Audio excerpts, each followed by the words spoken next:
Bom dia, meus irmãos, que Deus abençoe a cada um de nós, nos conceda sua graça, suas misericórdias, sua paz.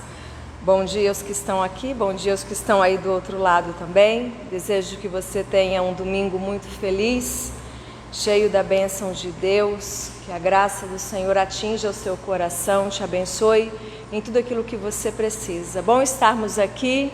Primeiro dia da semana, juntos aqui na Escola Dominical, para juntos ouvirmos a Palavra de Deus, ouvirmos aí, estudarmos a Palavra do Senhor. E eu convido a todos que fechem os seus olhos. Nós vamos começar a Escola Dominical falando com Deus. Vamos agradecer a Ele pela semana. Não sei como foi a sua semana, mas nossos dias têm sido muito corridos, muitos compromissos. Mas em todos esses dias nós temos a presença de Deus. Tem uma frase que diz, haverá dias bons, dias ruins, mas em todos eles nós temos a presença de Deus, que nos sustenta, que nos fortalece. E então isso nos faz sempre ter nos nossos lábios uma palavra de gratidão, porque em meio às adversidades, Deus tem cuidado de todos nós. Vamos fechar os olhos? E vamos falar com Deus. Pai querido, nós te agradecemos, Senhor, pela vida. Te agradecemos, ó Deus, pelo privilégio de estarmos aqui na Tua casa, juntos, ó Deus, ouvindo a Tua palavra, para juntos estudarmos, ó Deus, a Bíblia. Muito obrigada porque o Senhor tem nos abençoado, ó Deus, em tantas áreas da nossa vida. Obrigada porque o Senhor é o nosso refúgio, o Senhor é o nosso Deus, Deus da nossa salvação, Deus em quem confiamos, Deus que amamos. Muito obrigada, Senhor, por ser tudo aquilo que a gente precisa. E nós rogamos que o Senhor nos abençoe mais dessa semana que hoje se inicia. Meu Deus, nos dê sempre a paz, nos dê sempre nos lábios uma palavra de gratidão, ó Deus, nos nossos lábios sempre louvores, para que a nossa vida, Senhor, seja uma vida cheia de bênçãos e uma vida que abençoa também a todos que nos cercam. Obrigada por estar conosco, por não nos deixar sozinhos jamais. Abençoe a todos que se conectam conosco nesta manhã, que o Senhor os abençoe. Que o Senhor derrame sobre cada um também as Tuas misericórdias, a Tua graça e a Tua paz. Nós oramos em nome de Jesus. Amém. Amém. Amados, eu convido a todos que abram as suas Bíblias em Provérbios, no capítulo 19. Estão lembrados que o nosso versículo da semana está registrado neste capítulo de Provérbios. Provérbios, capítulo 19. Não sei quantos já tiveram a oportunidade de ler esse livro. Essa semana eu estive falando com a minha filha, Kari, sobre isso. Eu falei, leia um capítulo por dia. Se você pegar um capítulo por dia, em um mês você consegue terminar de ler o livro de Provérbios. Quer dizer, um mês que tem 31 dias, né? Fevereiro não se encaixa. Mas é um livro muito abençoado, muito proveitoso, porque a gente vê que a nossa vida, é claro, a base é Jesus, mas se não for regada de sabedoria, de temor a Deus, nós temos uma vida muito infeliz. Então, vamos ao capítulo 19 de Provérbios, Provérbios 19, eu estarei lendo, é um capítulo relativamente um pouco maior do que os que a gente tem costume de ler. Então, no versículo 23, a gente fala todos juntos, de preferência de cor e salteado, ok? Provérbio 19 diz assim: melhor é o pobre que anda na sua integridade do que o perverso de lábios de tolo. Não é bom proceder sem refletir e peca quem é precipitado. A estultícia do homem perverte o seu caminho, mas é contra o Senhor o que o seu coração se ira. As riquezas multiplicam os amigos, mas ao pobre o seu próprio amigo o deixa. A falsa testemunha não fica impune e o que profere mentiras não escapa. Ao generoso muitos o adulam e todos são amigos do que dá presentes. Se os irmãos do pobre o aborrecem, quanto mais se afastarão dele os seus amigos. Corre após eles com súplicas, mas não os alcança. O que adquire entendimento ama a sua alma. O que conserva a inteligência acha o bem. A falsa testemunha não fica impune e o que profere mentiras perece. Ao insensato não convém a vida regalada, quanto menos ao escravo dominar os príncipes. A discrição do homem o torna longânimo, e a sua glória é perdoar as injúrias. Como o bramido do leão, assim é a indignação do rei, mas seu favor é como o orvalho sobre a erva. O filho insensato é a desgraça do pai, e um gotejar contínuo as contenções da esposa. A casa e os bens vêm como herança dos pais, mas do Senhor a esposa prudente. A preguiça faz cair em profundo sono, e o ocioso vem a padecer fome. O que guarda o mandamento, guarda a sua alma, mas o que despreza os seus caminhos, esse morre. Quem se compadece do pobre ao Senhor empresta, e este lhe paga o seu benefício. Castiga teu filho enquanto há esperança, mas não te excedas a ponto de matá-lo. Homem de grande ira tem de sofrer o dano, porque se tu o livrares, virás ainda a fazê-lo de novo. Ouve o conselho e recebe a instrução, para que seja sábio nos dias por vir. Muitos propósitos há no coração do homem, mas o desígnio do Senhor permanecerá. O que torna agradável o homem é a sua misericórdia. O pobre é preferível ao mentiroso. Vamos juntos? O temor do Senhor conduz à vida. Aquele que o tem ficará satisfeito e mal nenhum o visitará.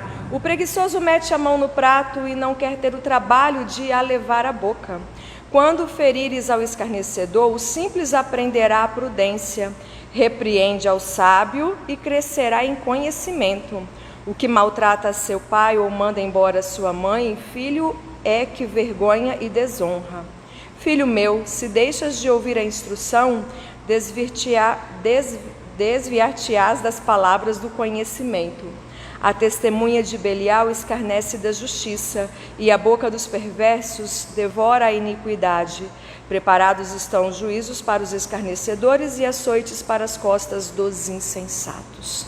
Palavras de vida, palavras aí de sabedoria, de como vivermos uma vida de temor ao nosso Deus. Vamos ao versículo 23 novamente, todos juntos? O temor do Senhor conduz à vida. Aquele que o tem ficará satisfeito e mal nenhum o visitará. Essa vida aí que abençoa, essa vida que nos faz ter vida e vida em abundância. Então, à noite, a gente volta nesse versículo, tá bom? Provérbios 19, 23. E para a semana que vem, nós vamos lá no livro de Salmos, capítulo 4, versículo 12. Então, você vai deixar registrado lá em Salmo 4, 12, grifa aí na sua Bíblia, escreve num papelzinho.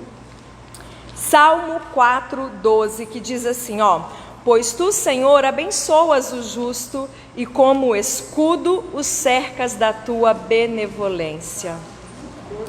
Desculpem, 5:12. Salmo 5:12. Acho que eu tenho que trocar meus óculos. Novamente, pois tu, Senhor, abençoas o justo e como escudo o cercas da tua benevolência. Deus que tem abençoado, Deus que não tem nos deixado sozinhos. E eu estava lendo esse salmo, por isso que a gente separou esse versículo 12, e a gente imagina, né? Claro, é a nossa mente humana, muito imperfeita e limitada, mas a gente imagina mesmo assim a presença de Deus como um escudo, protegendo, amparando, livrando do mal, como nesses filmes aí da Marvel, né? Tem lá o Capitão América com seu escudo poderoso. Assim é o nosso Deus, protegendo, né? Vindo aí o mal, Deus vai lá com seu escudo. Isso nos faz ter paz, nos faz descansar no Senhor, nos seus braços aí, esses braços paternos tão acolhedor, tão maravilhoso. Então, deixa a sua Bíblia então registrada, Salmo 5:12. Vamos cantar? Os jovens. Dessa vez a jovem aqui vai se retirar, tá?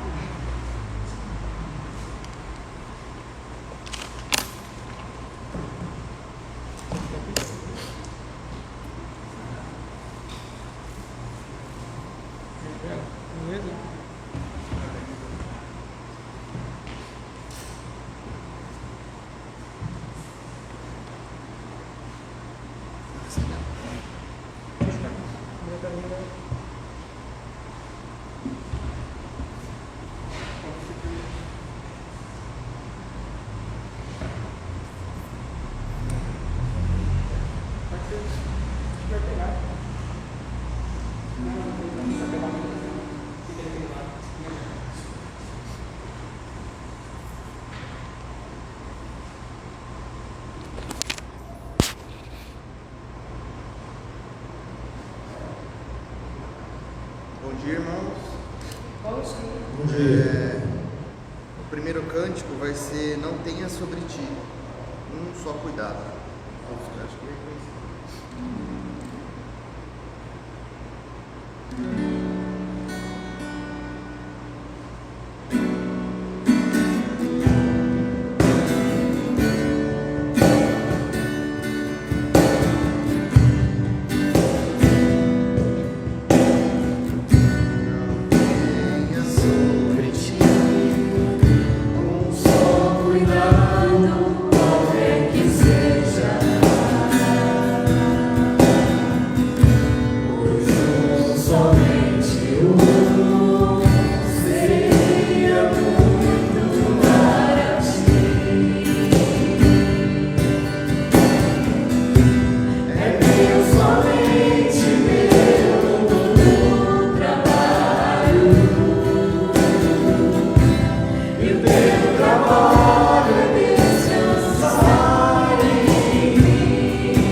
Como é lindo esse cântico, né? Saber que Ele é o Deus da nossa salvação.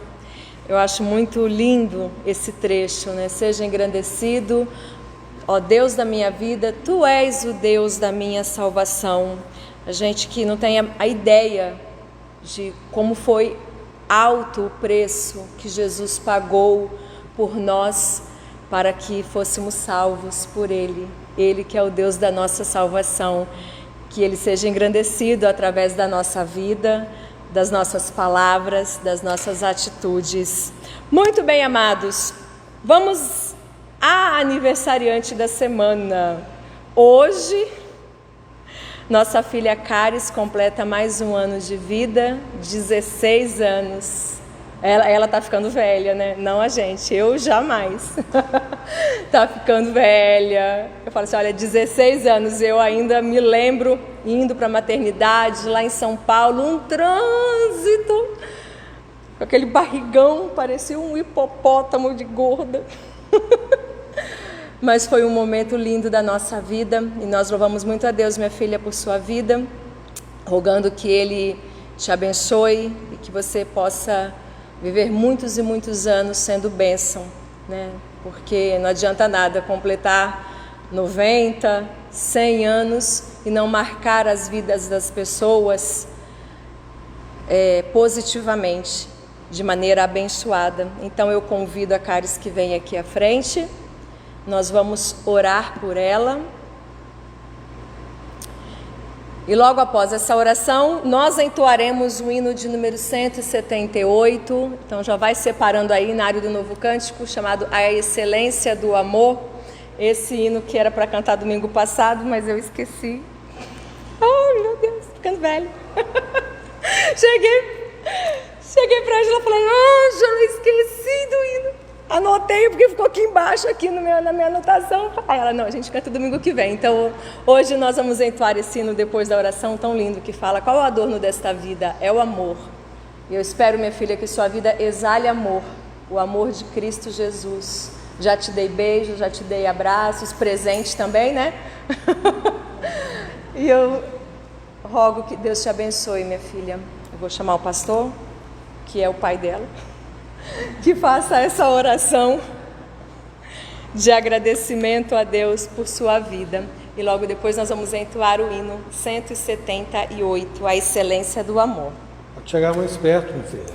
Então em casa. Em casa, tá todo mundo grudadinho lá, o que aqui não vai ficar, né? Aqui, nesse caso, pode, né? Vem cá. Eu acho que é aniversário da Gabi também. Aniversário da Gabi, da Joaninha. Agora Gabi, lá de Mococa. Meus irmãos aqui não conhecem pessoalmente, mas a Gabi, a mãe dela, a Joaninha, sempre estão acompanhando as nossas lives, as nossas reuniões, e elas foram membros da igreja de Itanhaém há muitos anos. Tem várias pessoas aí que têm acompanhado as nossas reuniões, que fizeram parte desta igreja que tive o privilégio de pastorear. Minha filha, 16 anos. Aos meus 16, minha esposa está envelhecendo, minha filha, mas eu felizmente não. Eu falei que eu não estou envelhecendo, é só ela que está. Por um poder que eu não conheço, né? Então eu ainda estou dentro da casa dos 25, né? Aqui, né? Na cabeça. Então é muito bom, meus irmãos, poder agradecer a Deus por esses 16 anos que Ele tem concedido à nossa filha, sobretudo porque ela tem sido educada e tem vivido num contexto onde nós podemos buscar a Deus juntos, e ela tem sido ensinada a testemunhar em favor do Evangelho por onde ela vai. Aqui na igreja, inclusive, não é?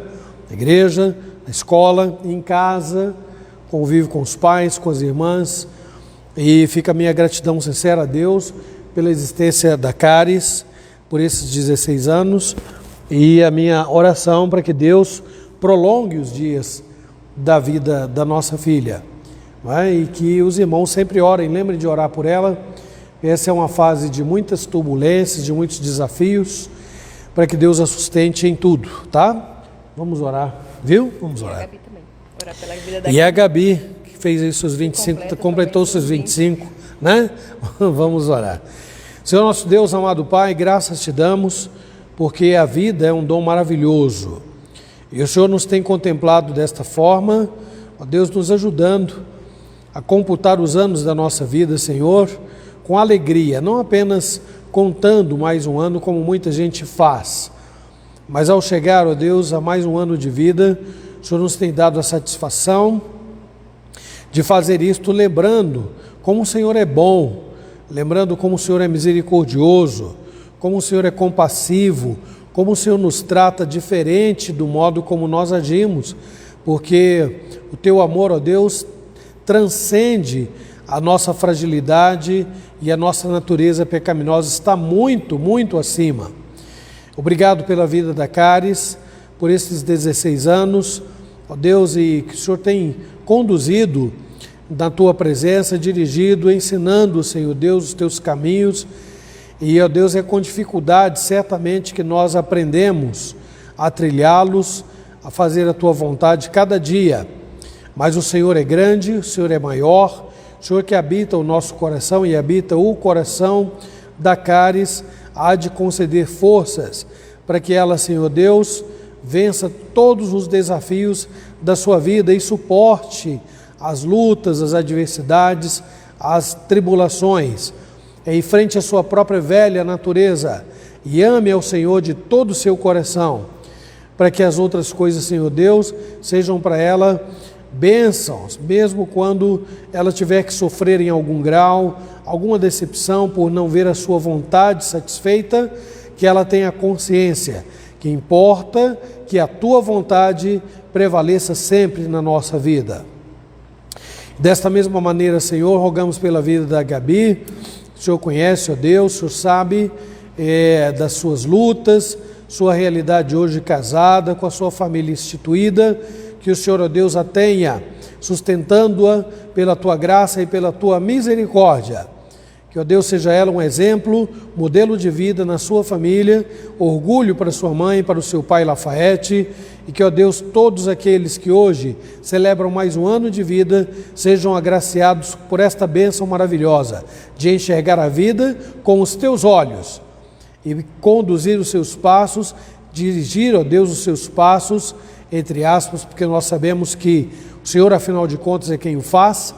Que, ó Deus, governem a sua vida com responsabilidade, olhando para Jesus, o autor e consumador da nossa fé. Em nome de quem nós oramos agradecidos. Amém. Amém. Deus abençoe, minha filha, viu? Te dê ainda muito mais que 16 anos, porque 16 é muito pouco, 32 só, tá bom? Nossa, obrigada. É isso aí. Nós vamos... Ao som do piano, então, nós vamos entoar este hino de número 178. Qual o adorno desta vida? É o amor. Vamos nos colocar em pé?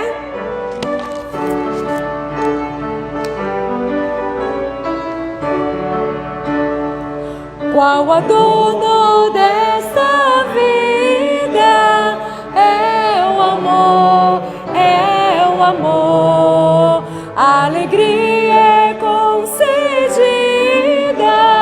pelo amor, pelo amor. É benigno, é paciente, não se torna maldizente, não se torna maldizente, nem se ufana este amor. Com suspeitas não se alcança ver o amor, onde houver desconfiança. Ai do amor, pois mostremos lealdade, combatendo a falsidade, combatendo a falsidade que destrói este amor. Não te irrites, mas tolera com amor, tudo só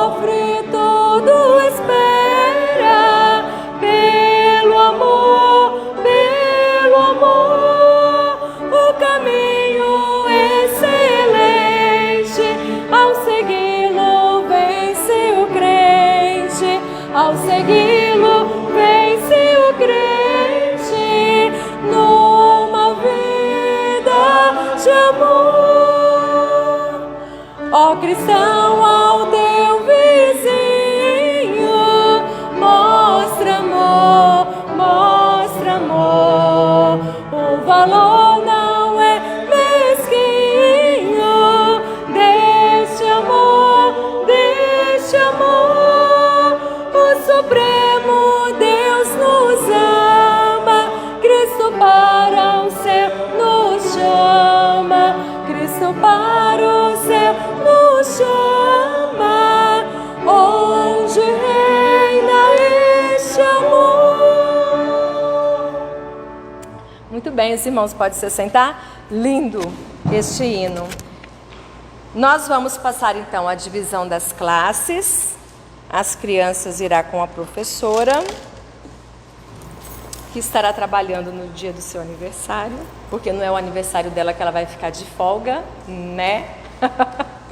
E eu chamo o pastor que vem aqui à frente, que conduzirá a classe dos adultos. Deus abençoe a todos vocês e até logo mais à noite. Se Deus quiser, não é? Cadê a Caixa?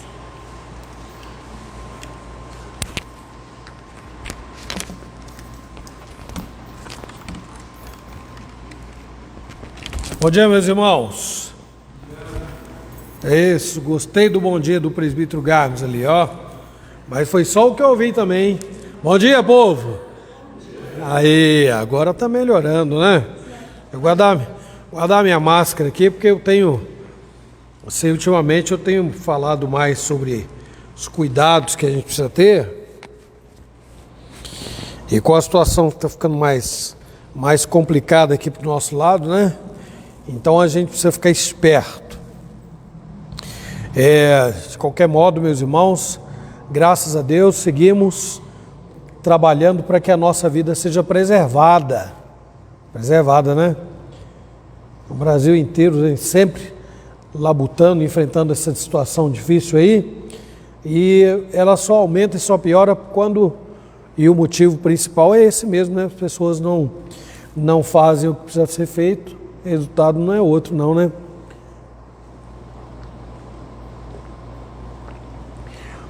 Quando falaram que iam suspender o carnaval, lá no coraçãozinho eu dei umas risadas, sabe? Porque quem segura o povo brasileiro, hein? Povo difícil, né? Então, em outras culturas tem gente que é mais assim, mais obediente a regras, vamos dizer assim, mas brasileiro é complicado pra caramba. Então, não estou falando do crente, não, estou falando do brasileiro, né? Gente, depois eu vou falar um pouquinho mais sobre domingo que vem. A nossa irmã Sandra foi convidada para nos dar dar alguma palavra, mostrar um panorama de tudo isso que eu dei uma pincelada aqui só. E o objetivo não é o que muita gente vem fazendo pelos meios de comunicação, aterrorizar o povo, não. Não. Se a igreja ouvir as notícias que recebe, ficar aterrorizada, tem alguma coisa errada com ela. Vocês concordam comigo? Sim ou não, gente? Se a igreja ficar aterrorizada pelas notícias que ela recebe, não tem algo errado com ela? Tem. Por quê? Em quem que a igreja tem que confiar? Em Deus. Claro. Aí eu não estou dizendo assim, a igreja pode ficar à vontade, sair, fazer o que quiser. Eu não estou dizendo isso. Estou dizendo que a igreja não pode ficar aterrorizada. O mundo pode, porque é da natureza do mundo. O mundo não conhece, não teme a Deus, não é? Mas se a igreja comportar-se da mesma forma, não há diferença entre ela e o mundo. Não existe. Agora a igreja tem que ser exemplo e modelo para o mundo de observância, de normas, de preceitos. Acima de tudo, cuidado para com a vida. Eu quero viver. Todos querem viver. Mas não é só viver. Todos nós queremos viver e viver bem. Então, para viver bem, então nós temos que trabalhar no sentido de proteger a nós mesmos e também proteger ao outro, tá bom? Mas este não é o assunto de hoje. Eu resolvi trazer o assunto do estudo bíblico de quinta-feira para cá. Será que vocês são capazes de... Tem duas razões para eu ter trazido, duas principais razões. Tem muita gente conectando, acompanhando pela internet lá, é verdade. Mas tem muita gente não acompanhando também, é verdade, né? E o assunto foi tão importante que eu falei, se esse assunto aqui eu vou levar para a escola dominical, né? E aí vou falar para o povo que estiver na escola e vou falar para quem estiver em casa. Mas não deixa eu ficar repetindo o assunto não, gente, né? Entra lá e acompanha o estudo para o seu alimento espiritual semanal. Não deixa para comer junto comigo a palavra de Deus, se alimentar espiritualmente só domingo, não faça isso. Acompanhe, por favor, porque eu tenho o maior amor. Dói pra caramba a coluna, ficar sentado horas estudando e preparando, dói muito mesmo. Mas aí de vez em quando dou uma levantada, ando um pouquinho, isso aqui tudo eu e Deus e o Pai, o Filho e o Espírito Santo aqui na igreja, né? E quando ela em casa é a mesma coisa, dói demais, não importa, não é a cadeira, é a umidade, né? É a umidade avançando. Então, por causa disso, eu peço, por amor a mim, então, me ajudem, né? Entrem lá. E aí deu o seu parecer, fala assim, isso aí eu não entendi não. Isso aí é verdade, eu aprendi assim, é tão legal isso aí, gente. Quando a interação, né? A interação. Eu estou tão cansado, chegou o final do dia, tem que fazer tanta coisa, minha mulher que eu diga, né? Então agora que está lá na função de diretora, passando o dia todo na escola, quase o dia todo, porque vai chegar lá para as 4, 5 horas da tarde, saindo 7 horas da manhã de casa, mas ela vai fazer a reunião de oração e vai fazer live comigo. Aí, e depois ainda vai fazer janta para as meninas, olha lá, porque eu não tenho hábito de jantar, né? Ainda bem, estou gordinho assim, mas não é por causa da janta não, porque jantar eu tenho evitado jantar. Então, siga um exemplo da minha mulher, olha lá, né? Correu durante o dia, agora, é hora de orar, para tudo, né? Correu, para tudo, agora eu vou estudar a Bíblia com a minha igreja, né? Com a minha igreja, aí você verá como Deus faz na nossa vida, na medida em que nós estudamos sua palavra. A gente só vê isso como a Cádiz aqui, ó. Ela chegou aos 16, por quê? Porque ela vem se alimentando, né? Ela vem sendo cuidada e cada dia alguma coisa nela melhora, se desenvolve. Não é uma coisa assim. Na vida cristã é a mesmíssima coisa. Você quer ser um crente maduro? Você quer? Então você tem que se alimentar aos pouquinhos e sempre, até quando a gente chegar à estatura que o Senhor Deus nos estabeleceu, que é a estatura de... Com quem nós devemos parecer, hein, gente? Com quem? Com Jesus Cristo. Será que falta muito ainda? Falta. Quando eu olho para mim, eu me vejo longe, mas muito distante, não é? E agora cada um tem que avaliar a si mesmo, né? Aí, sabe quando a gente vê que falta muito de Jesus? Quando a gente manifesta a velha natureza. Quando a gente fica nervoso, então essa talvez seja um dos melhores momentos para ver o nível de maturidade que nós já atingimos. A gente fica irado, não é? Você perde a paciência, não é? E tem dificuldades para poder se relacionar com alguém. Você está vendo, Jesus Cristo está em nós, mas com que grau eu estou maduro? Que grau eu cresci? Como eu me desenvolvi? Como eu estou desenvolvendo? Bom, isso posto, eu vou pedir a vocês que abram lá comigo o texto que foi usado como base de Números. Texto de Números 21, de 4 a 9. Eu falei do primeiro, falei da segunda razão. A segunda razão é que esse assunto é muito oportuno e necessário. Números 21, de 4 a 9. o assunto é conhecido, é oportuno e é necessário para todos que estão ouvindo agora, sejam aqui na igreja, sejam em casa, todos, né? Vamos abrir lá, Gênesis, Êxodo, Levítico, no 4º livro do Velho Testamento, tá? E eu vou ler aqui para vocês. Então partiram do Monte Or, pelo caminho do Mar Vermelho, a rodear a terra de Edom, porém o povo se tornou impaciente no caminho. E o povo falou contra Deus e contra Moisés: por que nos fizeste subir do Egito para que morramos neste deserto onde não há pão nem água? E essa parte é terrível, e a nossa alma tem fastio deste pão vil. Então o Senhor mandou entre o povo serpentes abrasadoras que mordiam o povo, e morreram muitos do povo de Israel.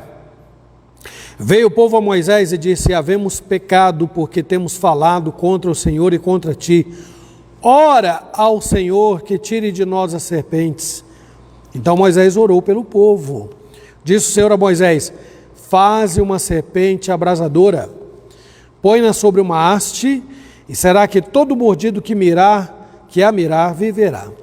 Fez Moisés uma serpente de bronze e a pôs sobre uma haste. Sendo alguém mordido por alguma serpente, se olhava a de bronze, sarava. Vamos orar? Senhor nosso Deus, tem misericórdia de nós. Ajuda-nos, ó Deus, à medida em que trazemos esse assunto novamente para refletir com a igreja.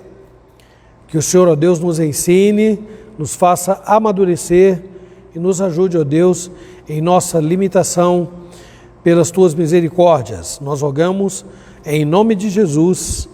Amém. Muito bem, meus irmãos, esse texto que nós lemos aí aborda sobre um período em que o povo de Israel estava muito próximo lá da terra prometida. Estavam chegando já, não é? Então, eles, depois de peregrinarem pelo deserto, agora, veja só, eles atravessaram um deserto, e o deserto todo mundo sabe como é, não é? Agora, as primeiras civilizações começavam a aparecer. Então, o povo era muito experiente em termos de, a essa altura, não preciso nem perguntar, porque qualquer um vai saber como Deus manifestou o seu poder ao longo daquela jornada. Como? Se eu pedir para você citar um exemplo, você vai citar um, não vai? Se eu pedir para citar 2, 3, são tantos que nós não teríamos dificuldades para enumerá-los, não.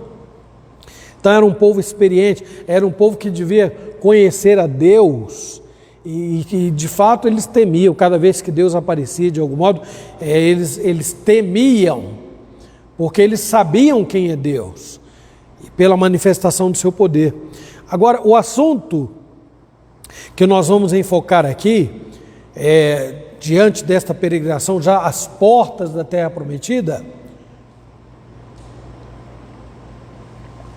tem a ver com o ataque das serpentes e o livramento que Deus, mais uma vez, manifestou ao povo de Israel.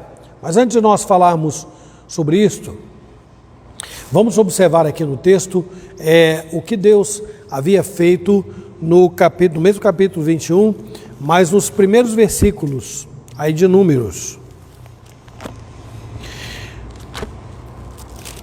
Deixe-me abrir de novo aqui, porque eu fechei a minha Bíblia, tá? Depois eu vou mantê-la aberta aqui, eu preciso desse texto. Vocês também podem manter a Bíblia aberta aí, tá bom? Lá nos primeiros versículos diz assim, olha: ouvindo o cananeu, rei de Arade, que habitava no Neguebe, que Israel vinha pelo caminho de Atarim, pelejou contra Israel e levou alguns deles cativos. Então Israel fez voto ao Senhor, dizendo: se de fato entregares este povo nas minhas mãos, destruirei totalmente as suas cidades. Ouviu, pois, o Senhor a voz de Israel e lhe entregou os cananeus. Os israelitas os destruíram totalmente, a eles e as suas cidades, e aquele lugar se chamou Orma, não é? Então, observem aqui, eu havia transcrito o texto, mas preferi ler ali na escritura, não é? Havia se passado, meus irmãos, 38 anos. Aqui tem gente com menos do que isso, não tem? Tem, com menos de 38 anos. Tem. Havia se passado 38 anos, quando Moisés, naquela ocasião, enviou os espias para olhar, investigar a terra de Canaã. Lá em Deuteronômio 1, 20 a 26, diz assim: então eu vos disse, Moisés lembrando, eu vos disse, tendes chegado à região montanhosa dos amorreus, que o Senhor nosso Deus nos dá. Eis que o Senhor teu Deus te colocou nesta terra diante de ti, sobe, possui-a, como te falou o Senhor Deus de teus pais. Não temas, não te assustes. Então todos vós vos chegastes a mim e dissestes: mandemos homens adiante de nós, para que nos espiem a terra e nos digam por que caminho nós devemos subir e a que cidades devemos ir. Isto me pareceu bem, dizendo Moisés. De maneira que tomei dentre vós 12 homens, de cada tribo um. E foram-se e subiram a região montanhosa, e espiando a terra vieram até o vale de Escol, e tomando do fruto da terra nas mãos, nolo trouxeram e nos informaram, dizendo: a terra é boa, é terra boa que nos dá o Senhor nosso Deus. Porém, vós não quisestes subir, mas fostes... Deixa eu só fazer uma correçãozinha ortográfica aqui, irmãos. Mas fostes rebeldes à ordem do Senhor vosso Deus. Meus irmãos, isto é uma narrativa de Moisés, lá em Deuteronômio. Tudo indica que esse fato ficou, essa ida dos espias para observar a terra, ficou muito conhecido naquela região, e não era por menos, se alguém ficar espreitando a sua casa, que eles ficaram 40 dias fazendo isso. Se alguém ficar espreitando a sua casa por 40 dias, sua humilde casa, você não vai ficar sabendo? Provavelmente vai. Os espias, que eram 12, não eram um só, eram 12, ficaram ali na redondeza durante 40 dias. É claro que o rei de Arad ficou sabendo disto. E então, qual foi a iniciativa que ele deve ter tomado? Parece-me, não é, que é isso mesmo que ele fez, de ficar acompanhando o movimento dos israelitas o tempo todo. Agora muito mais, sabendo que eles estavam se aproximando das terras de Canaã. Então o que ele faz? Aí é que está o seu erro. Ele se antecipa para combatê-los e impedir que avancem e entrem na terra de Canaã. Eu tenho todas essas reflexões que eu tenho procurado trazer aqui, tenho procurado ligá-las ao contexto que nós estamos vivendo, irmãos. Tenho procurado sempre fazer isto. E há em cada detalhe lições para aprender. Por mais que nós nos antecipássemos, eu estou na introdução ainda, né? Por mais que nós nos antecipássemos há mais de um ano lá atrás, vou fazer de tudo para não contrair isso, a gente nem sabia que essa situação toda ia se estabelecer. Deus não só sabia, Ele tinha o domínio sobre isso e enviou isto, porque Ele tem propósitos. E adianta nos anteciparmos ao que quer que seja? Não adianta.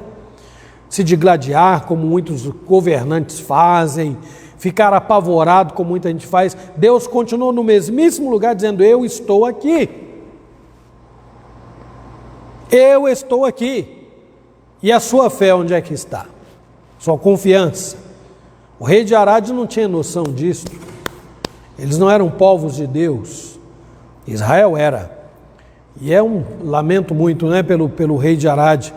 Talvez ele até tenha ficado orgulhoso e confiante porque conseguiu prender alguns judeus. Lá no capítulo 1, o texto diz que ele pelejou contra Israel e ainda levou alguns deles cativos. Olha que beleza. Aquela alegria momentânea de pobre, né? Dizem que a alegria de pobre dura pouco. O rei de Arad não devia ser pobre, mas aquela alegria dele durou pouco, durou sim. Ele foi um tolo, teria feito muito melhor se ficasse em Canaã, talvez as cidades que estavam sob seu governo fossem as últimas a serem combatidas pelos israelitas. E aí eu invoco aqui as palavras de Salomão, lá escritas em Eclesiastes 7:17, onde ele diz assim: não sejas demasiadamente perverso nem louco, por que morrerias fora do teu tempo? Por quê? Com quem que acontece mais isso, hein, gente? Qual é a fase em que as pessoas mais morrem? Sempre foi, né? É a idade da aventura, é a idade de correr a 200 km, 240, 260 por hora com o veículo, é a idade de subir montanha, escalar cada pedra, sem que eu nem imagino, é a idade de pegar e fazer mountain bike, assim que fala, né? Mountain bike, virar pirueta com a moto e com a bicicleta também, né? Uma é mountain bike, não, bike é bicicleta, e outra é motocross, né? Fazer pirueta com a moto também lá em cima, os caras são muito doidos. E outro que então pega a asa, feita às vezes até por ele mesmo, e sai, sim, só com aquilo. Já morreu uma meia dúzia pelo mundo afora, estou quebrando o galho, né? Falando só de meia dúzia. Essa é a fase da aventura, onde tudo dá certo, onde o sujeito se acha um super-homem e vai. Qual é a fase que mais pega a pessoa em termos de droga, de vício? Crack, cocaína, heroína, maconha, qual é a fase? É a juventude também. E então, Salomão pergunta assim: por que você vai morrer fora do seu tempo? É claro que isso tem que ser posto entre aspas, porque ninguém morre na véspera. Todos têm o seu dia determinado. Mas Salomão, muito sabiamente, está falando assim: você vai morrer fora de tempo, porque só se você for louco, né? Os judeus, o rei de Arad saiu intempestivamente, foi enfrentar os judeus, e aí eles rogaram, eles vendo que ele havia capturado alguns, rogaram a Deus que o entregasse nas suas mãos, entregasse o rei de Arad nas suas mãos, e foi exatamente o que Deus fez. As cidades governadas da região de Arad foram totalmente destruídas. Só que depois dessa batalha vencida, ele seguindo viagem, agora surgiu um problema antigo, não é? Só que um problema antigo com desdobramentos novos. De acordo com o texto, o povo ficou impaciente e mais uma vez murmurou contra Deus e contra Moisés. Esse comportamento foi manifesto depois que o Senhor, vejam só, entregou o rei de Arad e todas as cidades nas mãos do povo. Eles seguiram o seu caminho e logo aparecem murmurando contra Moisés. Bom, diante disso nós vamos ver em 3 pontos aqui, algumas questões muito importantes. A primeira delas, essa murmuração aí. A murmuração de Israel. De acordo com o texto, eles tiveram que dar a volta, né, pela terra de Edom. Está um pouco antes aí. Aqui no versículo 4 também diz, mas o fato está no capítulo 20, 17 e 21. Moisés havia pedido permissão para passar por Edom, que seria um caminho mais curto, mas essa permissão não foi concedida. O texto está aí, Números 20, 17 e 21, está lá, não é? Moisés disse assim: deixa-nos passar pela tua terra, não o faremos pelo campo nem pelas vinhas, ou seja, não vamos atravessar aí essa multidão pelos campos e pelas vinhas, não, nem vamos beber as águas dos poços, iremos pela estrada real, não nos desviaremos para a direita nem para a esquerda, até que passemos pelo teu país. Recusou Edom deixar passar Israel pelo seu país. Peço que Israel pelo que, desculpem, né? Eu estou lendo e corrigindo algumas coisas aqui, viu, gente? Pelo que Israel se desviou dele. Então essa volta pelo caminho que eles deram, talvez tenha sido muito cansativa. Ninguém gosta de dar a volta, né? Israel não era diferente. Talvez fosse um trajeto complicado, talvez com lugares difíceis de atravessar, e quem sabe, diz aqui Matthew Henry, que poderia ser um caminho feio e sujo, não é? Não precisa exagerar, só pensa no deserto, nas pedras, nas areias, em todos os animais peçonhentos que existem lá, o calor enorme que faz. Pensem, pode ser que eles tenham murmurado pelo fato de não poderem atravessar Edom, e ficar pensando, poxa, teria sido tão bom atravessar Edom, um caminho mais curto, a gente já teria chegado, quem sabe, etc. Não sei, o texto não fala, mas são especulações. O fato é que, meus irmãos, não importa. Mais uma vez, eles usaram aquele antigo argumento de que Deus os havia tirado do Egito para morrer de fome, sem terra e sem água. É o que está no versículo 5. Veja o que diz aí, olha. Agora eu vou ler aqui, porque eu transcrevi. Então, o povo falou contra Deus e contra Moisés. Veja o argumento. Por que nos fizeste subir do Egito para que morramos neste deserto onde não há pão nem água? E a nossa alma tem fastio deste pão vil. Estamos fartos, não aguentamos mais. Não é? Este pão vil, não é vil de ver, não, viu, gente? É um vil com L aí. Um tipo de maldição, né? Que pão amaldiçoado esse. É que nem quando um filho reclama de comer arroz, feijão e ovo, né? De novo. Eu usei, claro que eu também peguei pesado, né? Apesar da carne estar cara, dá para a gente comprar ainda uma carninha de frango, ainda dá para comprar, né? Franguinho, procurar no açougue uma carninha em promoção, né? Uma linguicinha, né? Aí você vai lá, compra um filé de frango, gosta mais de uma coxa, sobrecoxa, vai lá e compra, carne branca é boa, né? E barata não, menos cara, né? Eu não enjoo, mas eles enjoaram. E aí disseram assim, este pão vil, nós estamos fartos dele. Eles foram, meus irmãos, sustentados com maná durante 40 anos no deserto.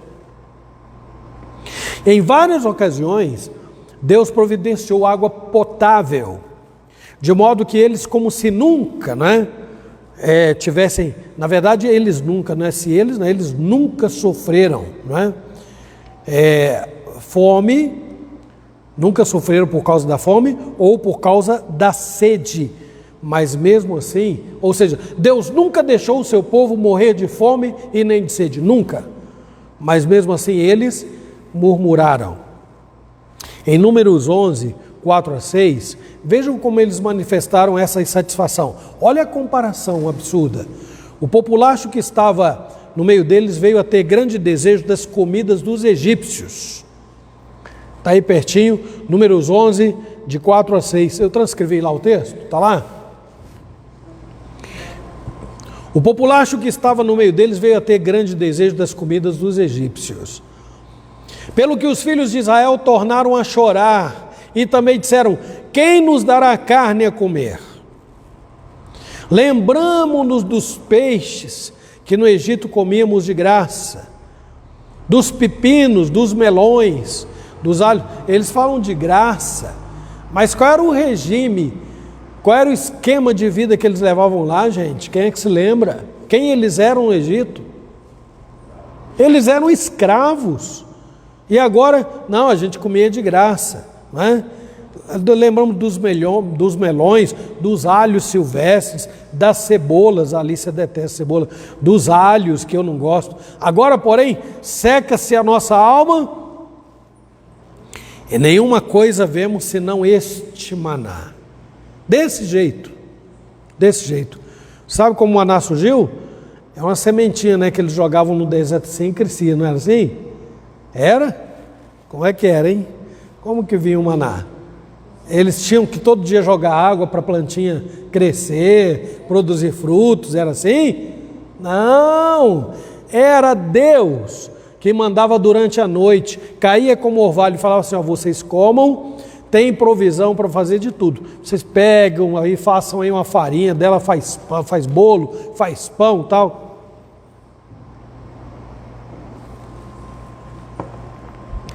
Se não fosse suficiente para manter aquele povo saudável e forte, Deus mandaria? Ele não mandaria, mas Ele mandou como manifestação do seu poder. Agora, eles olham para o maná com repúdio. Não, eu quero peixe, eu quero carne do Egito. Não, eu quero o alho, a cebola, o pepino, eu quero aquelas coisas que a gente comia lá de graça. Oh, meu Pai, agora não adianta pedir misericórdia para eles, né? Jesus Cristo Deus manifestou sua misericórdia morrendo em favor desse povo tão reclamão. Ô povinho difícil, né? Aí é o que eu vou dizer agora. Nós olhamos e ficamos indignados com esse comportamento. Você não fica, não?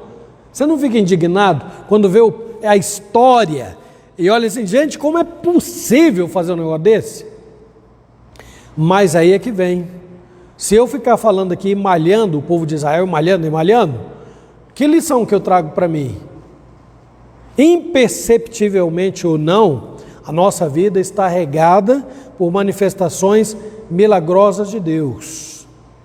Tem coisa que a gente vê e fala, graças a Deus, como Deus é bom.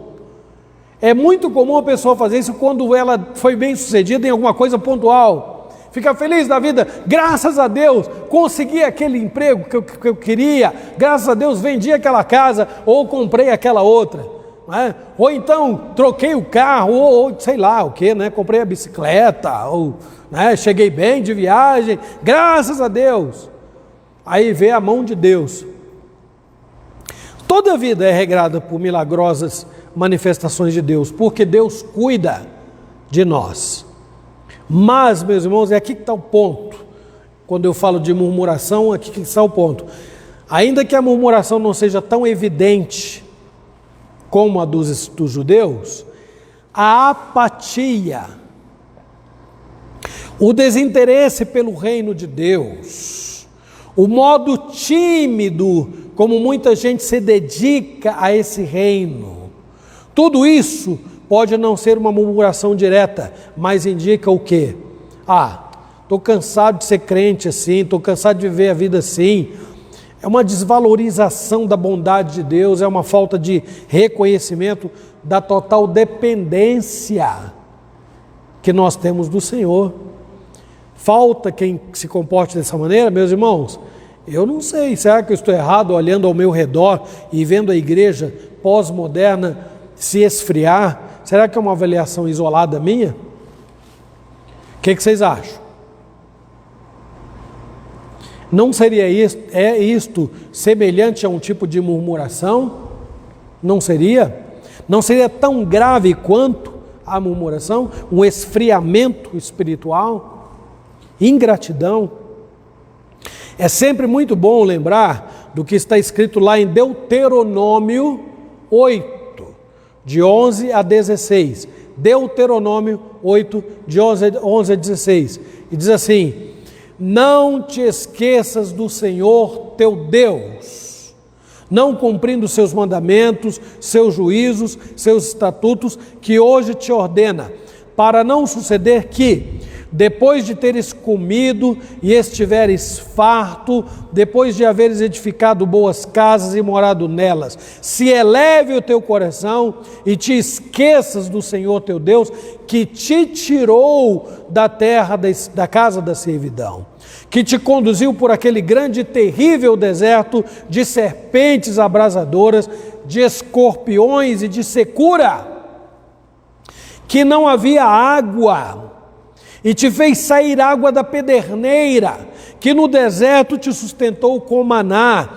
que teus pais não conheciam, para te humilhar e para te provar e afinal te fazer bem.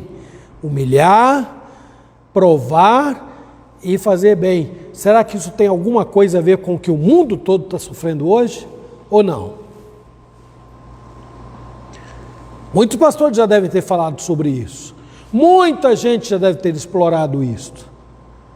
Se vem de Deus por alguma razão, e vem de Deus mesmo, né? Não é Satanás que está governando o mundo e falar assim, eu vou mandar uma pandemia, uma calamidade sobre... Não, é a mão de Deus que está por trás de tudo isso. Para quê? Pergunto: para humilhar o ser humano, colocar o ser humano no lugar dele, para provar o seu povo, a sua igreja, e no final, para matar todo mundo? Não. O que ele fez com o povo no deserto? Qual era o objetivo? Te fazer bem. Te fazer bem. E o que Deus está fazendo com o mundo visa fazer bem. Fazer bem. Ah, mas tem muita gente morrendo. Pessoal, no povo de Israel perdeu muita gente, morreu muita gente do povo de Israel durante o trajeto, mas muita gente. E vou falar para vocês, a exceção de Josué e Caleb, podem contar aí 598 mil homens, porque este é o número dos que saíram lá do Egito para entrar na terra prometida.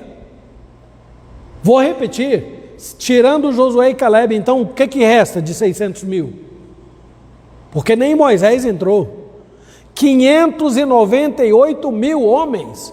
Deus está dizendo assim: eu fiz vocês passarem pelo deserto, enfrentarem a fome e a sede, para manifestar o meu poder, e manifestou e deu. Eles não morreram de fome e de sede, não, mas ele fez isso para colocar o ser humano no seu lugar, para testar a fé do seu povo e no final fazer bem, porque qual era o objetivo?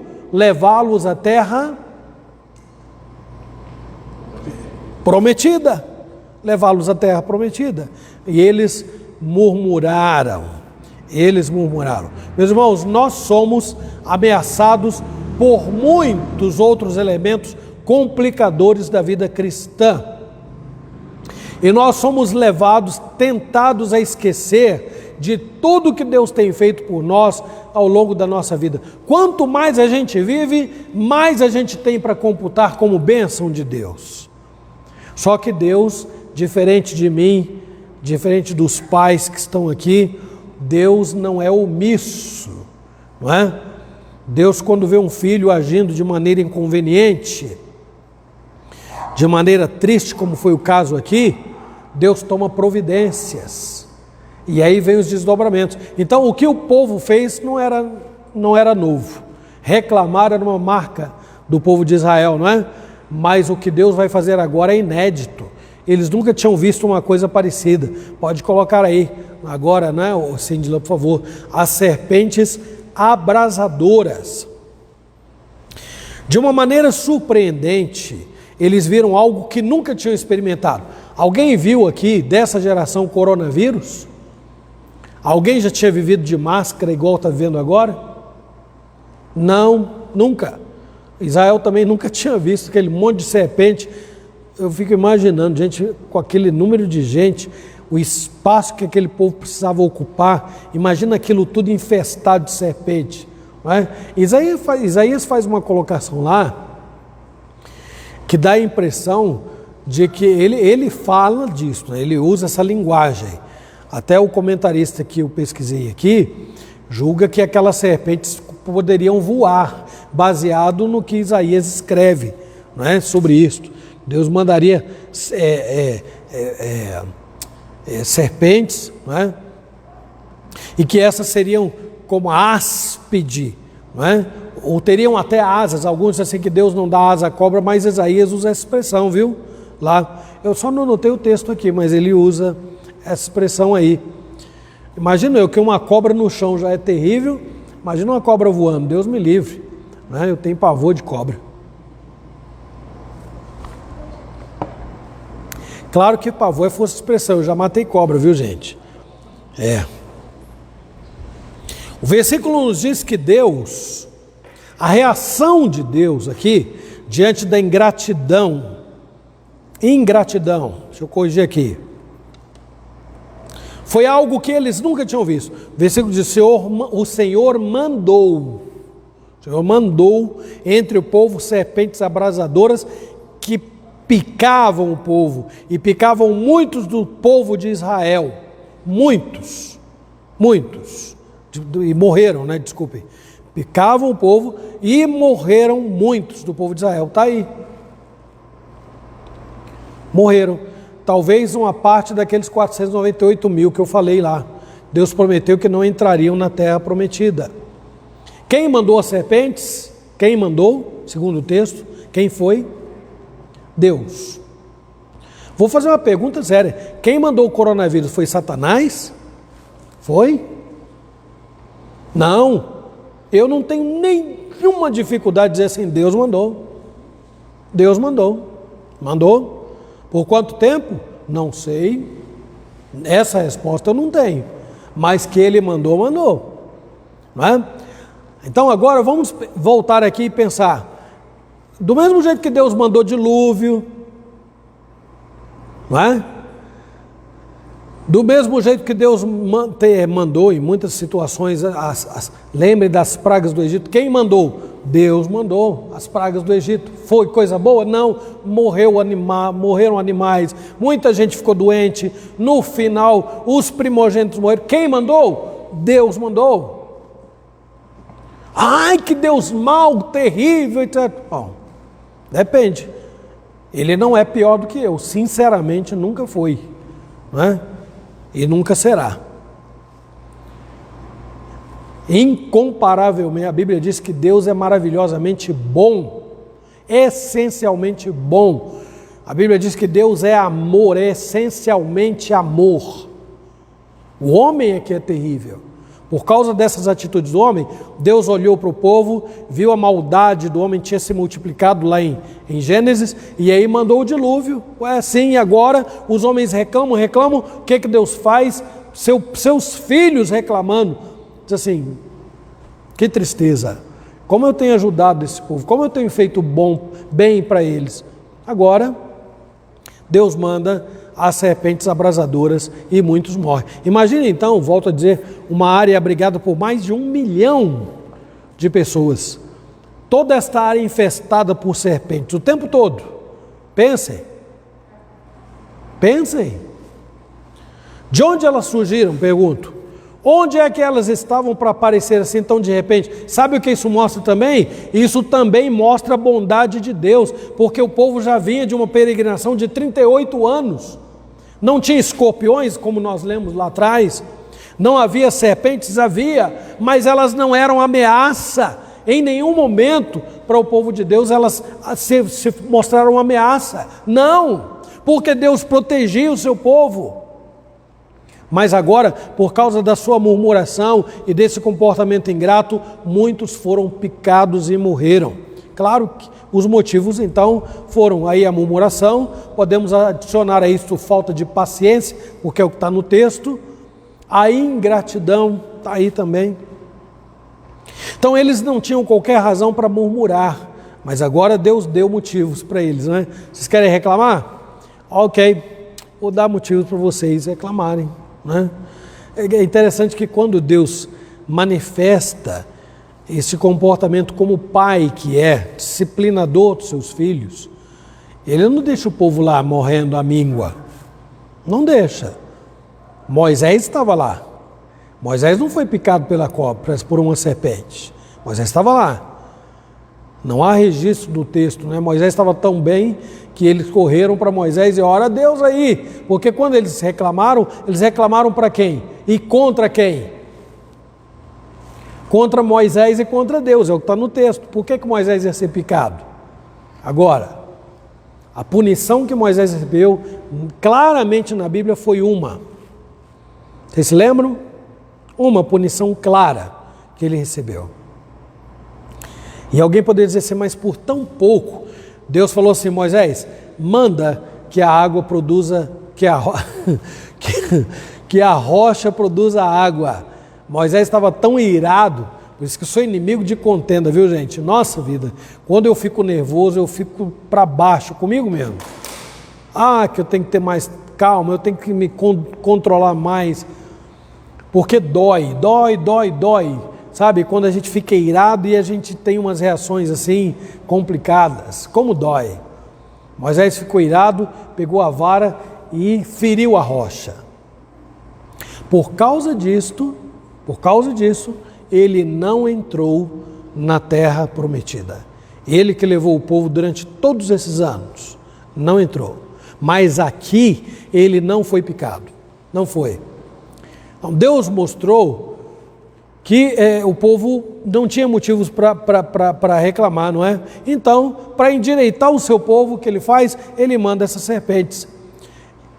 Agora, por que elas foram chamadas assim? Pergunto, não é?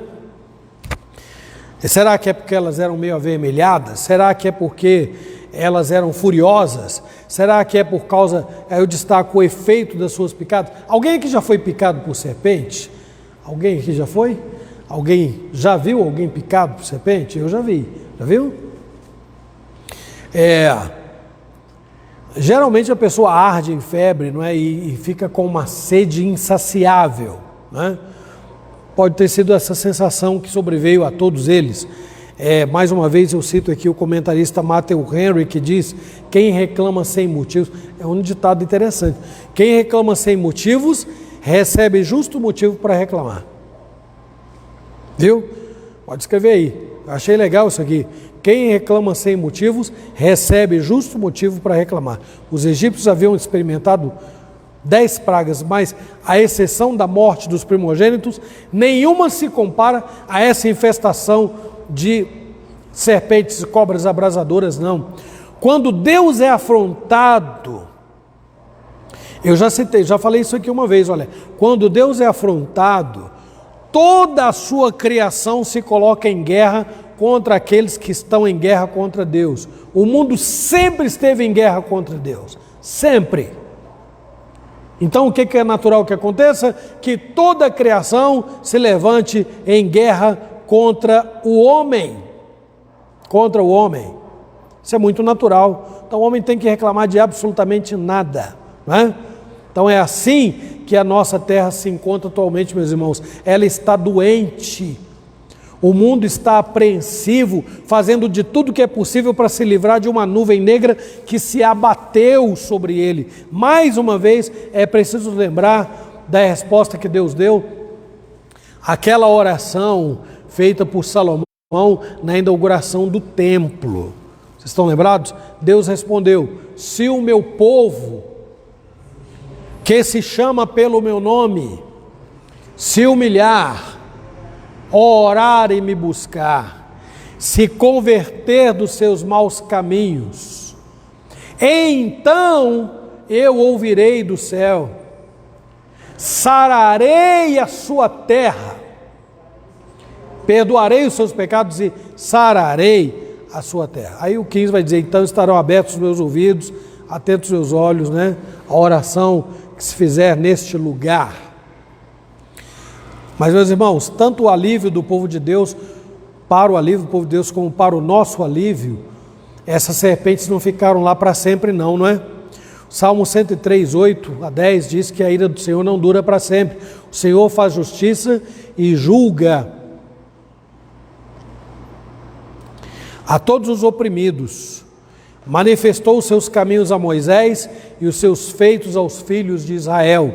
O Senhor é misericordioso e compassivo, longânimo e assaz benigno, não repreende perpetuamente, nem conserva para sempre a sua ira.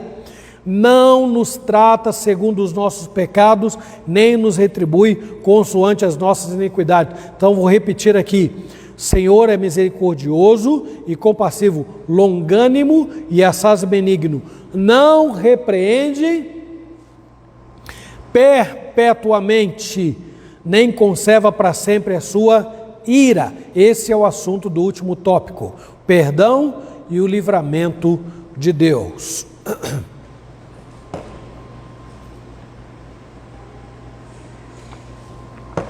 O povo foi tomado de pavor e enxergou o seu erro, né? E no versículo 7 está muito claro. É interessante que antes das serpentes havia uma insensibilidade, não é? Que levou ao murmúrio, à reclamação. Esqueceu de tudo que Deus fez antes das serpentes. Agora, levou até a afrontar a Deus e a Moisés. Está aí no texto. Agora, depois das serpentes, aí eles compreendem a gravidade daquilo que eles tinham feito. Além disso, eles se arrependeram e buscaram,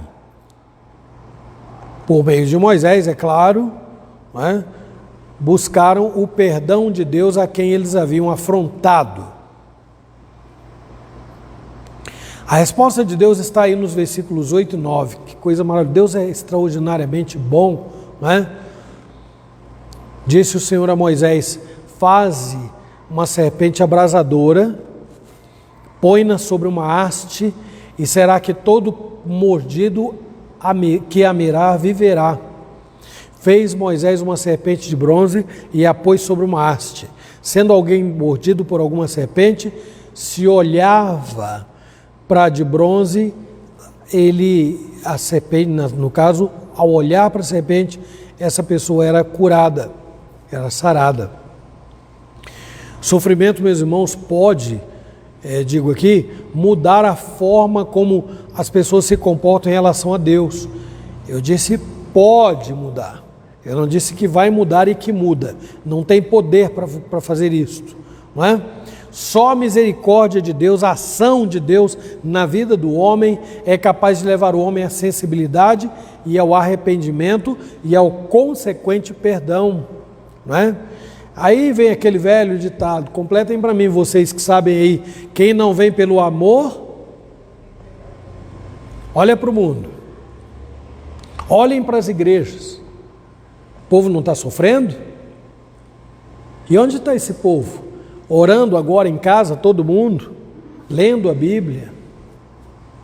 Durante a semana o povo está buscando a Deus, assustado, falando: Deus, tem misericórdia de nós, porque tem muita gente morrendo. É isso que o povo está fazendo, gente. Me ajudem, porque eu posso estar fazendo uma análise precipitada. Alguém poderá dizer assim: o pastor está julgando as pessoas. Não, meus irmãos, não, eu estou imaginando. Claro que lá em casa eu sei como as coisas andam. Dentro da minha casa eu sei. Mas cada um é que tem que avaliar agora a si mesmo. Nós estamos sofrendo todos, o mundo todo está sofrendo. E a questão é, o mundo está buscando mais a Deus por causa disto? Eu nunca concordei com esse ditado: quem não vem pelo amor vem pela dor. Não vem não. Porque muitos ateus já morreram no seu ateísmo, sem se arrepender, morreram no seu ateísmo. O nosso mundo está sofrendo e nem por isso as pessoas estão buscando mais a Deus, não estão. A não ser aquelas a quem Deus continua transformando, modificando pela sua misericórdia. Essas buscavam, vão continuar buscando agora e depois, cada vez mais, porque elas vão aprender a amar mais e mais a Deus. Vão tropeçar, vão cair, vão chorar, mas vão buscar a Deus mais e mais. No caso dos judeus, eles agiram como a igreja tem que fazer. Eles refletiram e, arrependidos, recorreram à misericórdia de Deus. Eles pediram que Deus tirasse a serpente, mas Deus decidiu fazer, como sempre, do seu modo. Deus mandou que Moisés fizesse uma serpente semelhante àquelas que picavam o povo, né? E que eles, os picados, ao olharem para ela, não morreriam. Então Deus se utilizou de uma forma completamente milagrosa. Então aí repito aqui, o que Matthew Henry diz sobre isso: os próprios judeus dizem que não era a visão da serpente de metal que os curava, não. Mas ao olhar para cima, olhar para ela, eles olhavam para Deus como o Senhor que os curava. Claro que não era numa atitude de idolatria, não, pelo amor de Deus, hein, gente?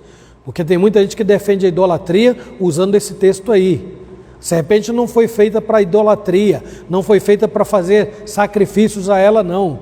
A serpente foi feita para que os que fossem picados olhassem para ela. Foi ordem de Deus, ordem de Deus. E não era a serpente que picava, até porque esse fato está carregado de tipologias.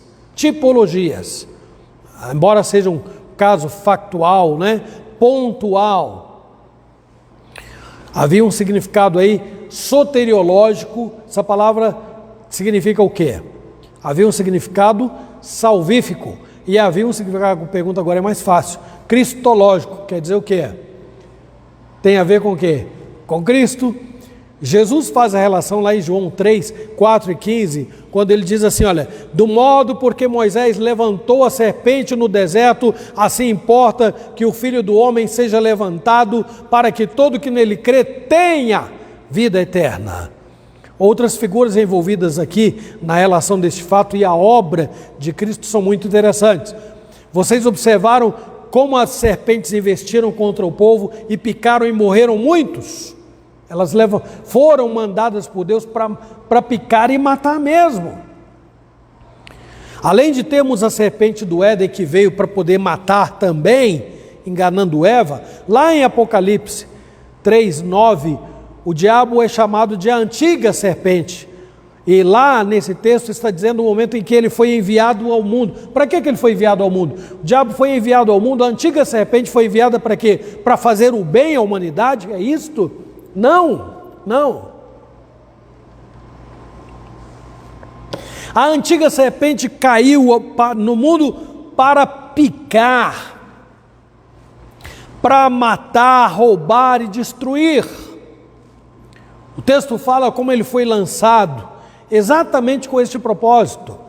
E aí eu pergunto para vocês, finalizando, caminhando para a conclusão, o que é que ele tem feito ao longo da história? Se não investir contra o ser humano para destruir a vida. Qual é o veneno mortal que o inimigo usa? Não é deixar uma pessoa sem perna, sem braço, sem visão, sem audição. Qual é o seu veneno mortal? É o pecado. Porque o que conduz alguém à condenação eterna não é faltar uma perna, um braço. Não é isto. A surdez, a cegueira, nada disto. Não. É a alma pecaminosa que está condenada. E então, para resolver isto, Deus então manda a única solução. Qual? Jesus Cristo. No Evangelho de João, lá no capítulo 12, 31 e 32, nós lemos assim, Jesus dizendo agora o contrário, né? Chegou o momento de ser julgado este mundo, e agora o seu príncipe, aquela antiga serpente, será expulso, e eu, quando for levantado da terra, atrairei todos a mim. Então, meus irmãos, eu concluo dentro do meu horário, graças a Deus, dizendo: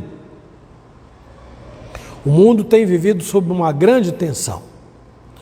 Do nada se levantou um mal que tem gerado muito transtorno para todos nós. Nós, pessoalmente, que vivemos essa geração, nunca vivemos, o que está acontecendo agora. É preciso estar muito atento para não cair numa espécie de distanciamento espiritual, viu? Não confunda distanciamento social com distanciamento espiritual. Não faça isto.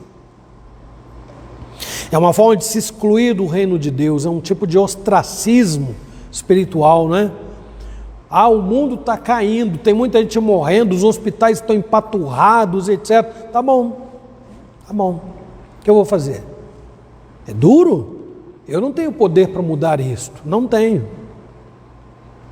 Os políticos que têm, nem sempre demonstram boa vontade, disposição para fazer isso também não. O que acontece? Muita gente fechando seus comércios, muita gente perdendo seus empregos, muita gente ficando sem trabalho, sem dinheiro para comprar sua comida. O que eu vou fazer? O que nós vamos fazer como igreja? Vamos orar em primeiro lugar, E vamos pedir a Deus ter misericórdia do mundo. Vamos pedir a Deus ter misericórdia do mundo. Pedir a Deus que dê à igreja um coração sempre agradecido, mesmo em meio às mais duras dificuldades. É o que eu chamo, entre aspas, de as nossas terríveis picadas de serpentes abrasadoras. O arrependimento, meus irmãos, a busca pelo perdão, pelo socorro, por auxílio que venha de Deus, deve ser um hábito da nossa vida. Deus nos socorrerá o tempo todo, mas vai ser a seu modo e a seu tempo. Eu sonho com o dia que todo mundo vai ficar sem máscara, voltar novamente a andar pelas ruas, mas até lá muitos estragos já terão ocorrido. Na sociedade e nas igrejas. Muito. Já estão acontecendo. Mas esse dia vai chegar. pela graça e pela misericórdia de Deus, Ele vai tirar as serpentes aí que chegaram, não é? Que vieram. Ele vai nos socorrer. Sobretudo, Ele já nos socorreu como igreja quando Ele nos salvou em Jesus Cristo. Não é? Por meio de quem? O que nós temos que fazer?